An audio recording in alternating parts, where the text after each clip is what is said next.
Welcome back to my film and TV channel. You're all staying safe and well. We've got an action thriller to look at today. It's been around for a little while as I'm recording this. It weighs in at 2 hours 2 minutes, so take out the credits, about 1:45, 1:50.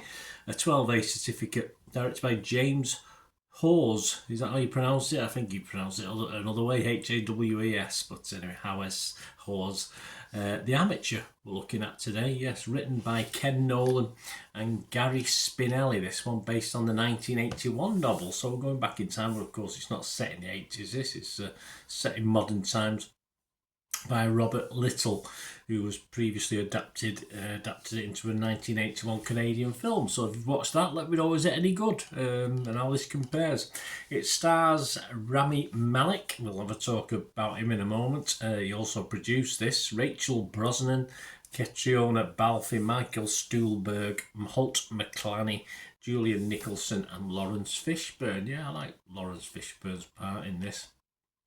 It was released back on April the 11th, 2025 in the USA, and I'm recording this literally a couple of months later. The first time I had the opportunity to watch this on the 12th of June 2025.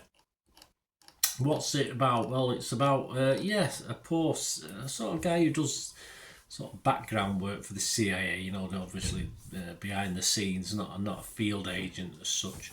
And of course, very early doors, his wife is involved in an incident, and it sort of goes from there. And of course, it's a sort of revenge thriller. He sort of goes out and uses his own special skills to sort of reap revenge on certain people. I thought it was a cracking start. I like the start of this. It really sucked me in. It was not anything unusual. Don't get me wrong. It's not nothing. You know, it's not exactly the start of say Heat or was Face Off or anything like that. And I'm not the biggest Rami Malek fan either, so I was happy that it worked for me because I don't normally like his stuff that much. On the subject of him, I thought it was in fact a pretty good role. I thought he played it really well. Many critics were less than impressed with his performance in this. One of those was Kevin Mayer from The Times. He only scored the film 40 out of 100, and he said it would be funny if it weren't so dull and so strangely played by Malek, an actor who seemingly believes that a complex internal life is best illustrated by hyperactive facial muscles and the blinkless stare of a sullen zombie. Well, that's him. That's probably why I've not really liked him that much, but I think he did all right in this. I think as a guy who works in the background of the CIA, I thought he played the role really well and sort of, you know, it sort of worked. But on my wavelength about the gentleman is Roger Moore from Movie Nation. He scored it 63 out of 100, so it wasn't too bad. And he said the Amateur may be a mixed bag of coincidences, not quite plausible technological traps and narrow escapes, and a tad old-fashioned feeling in the post-justice, post-accountability world, but Malek keeps us invested and interested in his quest. Yeah, I'm there with Roger. I definitely think it works, as I said, but there's quite a few critics. I've read at least half a dozen that just didn't rate Malek's role in this at all. But I thought it was one of his best, and it felt very believable as well. I mean, he's not a field agent, and of course, I'm not going to say too much about the film, but he does make use of skills he has got, and he does that very, very well. And of course, the performance then out in the field reflects he's not a field agent, and it just felt a bit more real to me than some we've seen over the years. Certainly not Mission Impossible 4, 5, 6, whatever it is, but he didn't turn into any sort of action hero. He just made the best of what he was good at, and I think that's fair enough.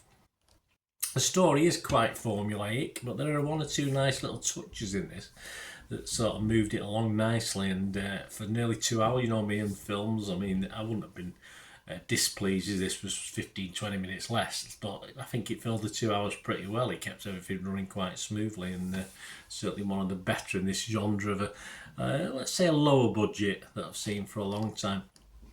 It doesn't particularly dawdle. You invest in Malik's character and the story moves at a pace, so what's not to like? Yes, slightly formulaic, but nonetheless entertaining. Rodrigo Perez from the Playlist website scored it 75. He said, at the very least, a skillful film generally doesn't insult the audience's intelligence and generally is a lot smarter and sharper than most mainstream movies in cineplexes these days. I have to agree with Rodrigo. It's a great shame we don't get to see more of Rachel Brosnan. Character, and perhaps a little bit more on her flashbacks, so we could have seen her utilised a little bit more. A lot of acting talent there and a lot to like about Rachel that I say unfortunately we don't get to see that much apart from flashbacks where, you know, literally seconds rather than full scenes or anything like that. But that's only a small quibble, but I wouldn't have minded seeing more of Rachel in this as well. Nick Shager from the Daily Beast, he liked it. Daily Beast website, scored it 70. He said, unsurprising from start to finish and yet proficiently executed thanks to its impressive cast. It's the definition of serviceable. Scored it 70. Sometimes that's all we need, isn't it, for a watch on the sofa, and David Fear of Rolling Stone backs that up. Although he only scored it at 50, he said only a hair over long at 2 hours, so we like that.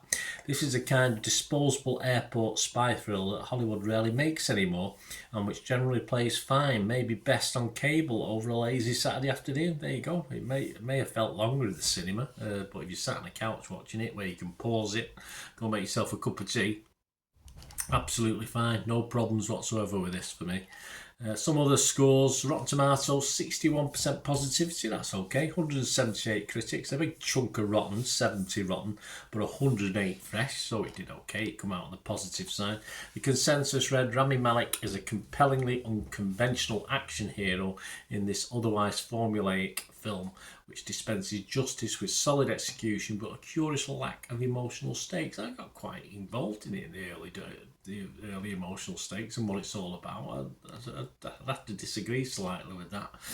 And Metacritic, a bit down. 37 critics, 12 are positive, but there's 22 mixed, with just 3 negative. So it averaged out about 52 out of 100, so not fantastic. But the audience like it. I liked it. Simple as. Rotten Tomato audience 4.3 out of 5.